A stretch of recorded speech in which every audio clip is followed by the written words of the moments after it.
প্রায় 20 দিন ধরে তীব্র জলসংকটে নাজেহাল দুর্গাপুরের একাধিক এলাকা।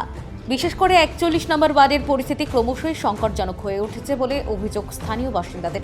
নিয়মিত জল সরবরাহ ব্যাহত হওয়ায় চরম ভোগান্তির মধ্যে পড়েছেন সাধারণ মানুষ। ট্যাপ খুললেও জল না আসায় বহু পরিবারকে বাধ্য হয়ে কিনে জল এনে দৈনন্দিন কাজ চালাতে হচ্ছে। লাইন রিপেয়ারের জন্য অসুবিধা করে। কদিন ধরে সমস্যা রয়েছে? দুদিন হয়েছে। আমাদের তো জল স্টকে থাকে, আচ্ছা, স্টক ওই জন্য আমাদের অসুবিধা হয় না। জল কিনে হ্যাঁ, এখন কিনে নিচ্ছি। কি হয়েছে, কি কারণে জানেন? জল লাইন রিপেয়ার হচ্ছে, রিপেয়ারের জন্য এখন।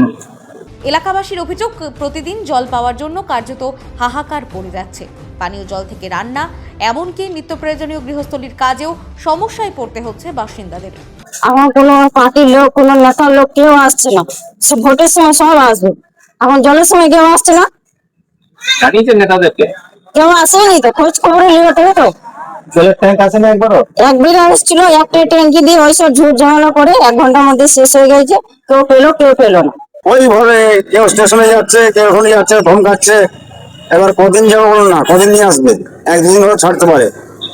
জিআরপি থেকে, কালী মন্দির থেকে আমি যে খাবার জল নিয়ে এসেছি, 2 দিন নিয়ে এসেছি, কিছু বলা নেই। এবার বলতেও পারে একটা এরকম একটা বিয়ে আছে কতদিন? যে স্টেশন থেকে আজ প্রায় আপনার 18-20 দিন হতে যাচ্ছে। শুধু বাসিন্দারাই নন, সমস্যায় পড়ছেন জল বিক্রেতারাও। এক জল সরবরাহকারী জানান, বর্তমানে জলের চাহিদা এতটাই বেড়ে গেছে যে পর্যাপ্ত সাপ্লাই দেওয়া সম্ভব হচ্ছে না। ফলে অনেক এলাকায় চাহিদা থাকা সত্ত্বেও জল পৌঁছে দেওয়া যাচ্ছে না। জল বিক্রি করে ধরুন বেড়েছে অনেকটাই, কেন আমাদেরও খুব অসুবিধা যাচ্ছে এই কাস্টমারদের। আমার তো একটা নর্মাল কাস্টমার আছে, বাড়িতে বাড়িতে দিতে হয়, তারপরে এইটা একটা প্রেসার পড়ে যাচ্ছে। এবারে যার সেই পরিমাণে যার স্ট্যান্ড নেই, সেই জন্য যার জল ঢেলে দিতে হচ্ছে। এতে খুবই আমাদের অসুবিধা, কাস্টমারকে নাও করতে হচ্ছে না। বিশেষ করে এই নার্সিংহোমে এসেছি, নার্সিংহোমে প্রচুর পরিমাণে জল দরকার হচ্ছে, 2 বেলা 3 বেলা করে জল দিয়ে যেতে হচ্ছে। জানা গেছে, রেলওয়ে এক্সটেনশনের কাজ চলাকালীন দুর্গাপুর প্রজেক্ট লিমিটেডের একটি প্রধান জলের পাইপলাইন ফেটে যায়। তার জেরেই দুর্গাপুরে একাধিক এলাকায় জল সরবরাহ মারাত্মকভাবে ব্যাহত হয়েছে বলে সূত্রের খবর। প্রথম এটা দুটো ভাগে বিভক্ত করে বলা যেতে পারে যে আসন্ন প্রচণ্ড গরমের জন্য আমাদের লাইনগুলো মেনটেন্যান্স ওয়ার্ক চলছে, যাতে জলের ফ্লোটা বেশি হয়, প্রচণ্ড দাবদাহে মানুষের কষ্ট না হয়, সেটা একটা কন্টিনিউয়াস প্রসেস চলছে। আর এখন যেটা হয়েছে যে এই 1-2 দিনের মধ্যে যে আমরা দেখছি একদম জল বন্ধ, সেটা হয়েছে যে রেলের কাজের জন্য আমাদের একটা 12 ইঞ্চি ডায়ার ওয়াটার পাইপলাইন রেল ড্যামেজ করে দিয়েছে।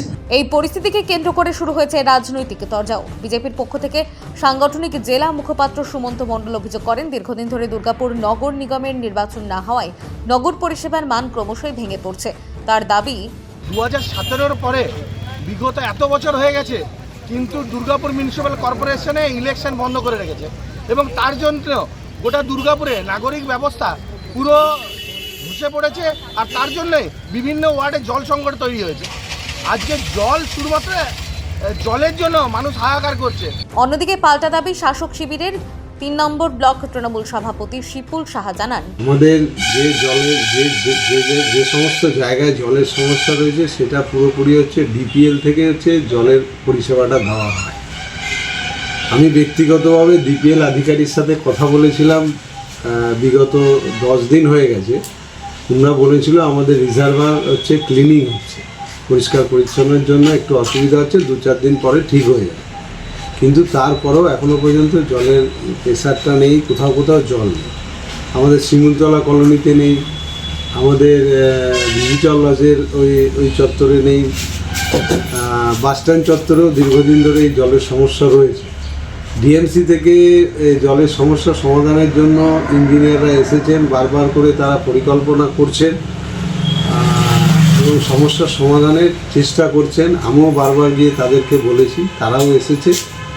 তো আমরা আশা করছি খুব দ্রুততার সহিত যাতে তাড়াতাড়ি যুদ্ধকালীন পরিস্থিতিতে আমরা এই জলের সমস্যার সমাধান করতে পারি, সেই চেষ্টা আমরা করছি। প্রশ্ন উঠছে, শিল্পাঞ্চলে যদি টানা 20 দিন ধরে জল সরবরাহে এমন বিপর্যয় ঘটে, তাহলে নগর পরিষেবার প্রস্তুতি কোথায়? পাইপলাইন ফাটার পরও কেন দ্রুত সমস্যার সমাধান করা গেল না? দ্রুত পাইপলাইন মেরামত করে স্বাভাবিক জল সরবরাহ চালু করা এবং ভবিষ্যতে এমন পরিস্থিতি এড়াতে স্থায়ী ব্যবস্থা নেওয়ার এখন প্রশাসনের কাছে দুর্গাপুরবাসীর প্রধান দাবি।